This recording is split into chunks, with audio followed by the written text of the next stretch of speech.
అస్సలాము అలైకుం వరహ్మతుల్లాహి వబరకాతుహు ఔజుబిల్లాహి మినష్ షైతానిర్ రజీం బిస్మిల్లాహిర్ రహమానిర్ రహీం. ఖురాన్ మరియు హదీసుల ఆధారంగా జకాత్ అనే ఒక సిస్టమ్ గురించి మనం ఇప్పుడు తెలుసుకోబోతూ ఉన్నాము. ఇస్లామీయ 5 మూల స్తంభాలలో ఈ యొక్క జకాత్ అనేది కూడా ఒకటి. ఈ యొక్క జకాత్ గురించి ఖురాన్లో 82 సార్లు కంటే ఎక్కువే సార్లు ఈ యొక్క జకాత్ గురించి చెప్పడం జరిగింది. నమాజ్ చదవండి, జకాత్ ఇవ్వండి, నమాజ్ చదవండి, జకాత్ ఇవ్వండి, నమాజ్ చదవండి, జకాత్ ఇవ్వండి అని ఈ విధంగా అనేక సార్లు ఖురాన్లో చెప్పడం జరిగింది.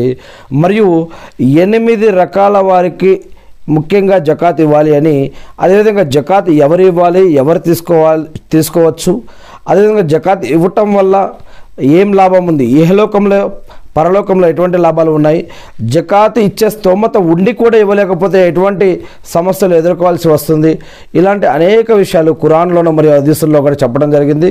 ఖురాన్లో అల్లాహ్ సుబ్హానహు వ తఆలా తెలియజేశారు, మరియు హదీసుల్లో ప్రవక్త ముహమ్మద్ సల్లల్లాహు అలైహి వసల్లం గారు కూడా తెలియజేశారు. దీని గురించి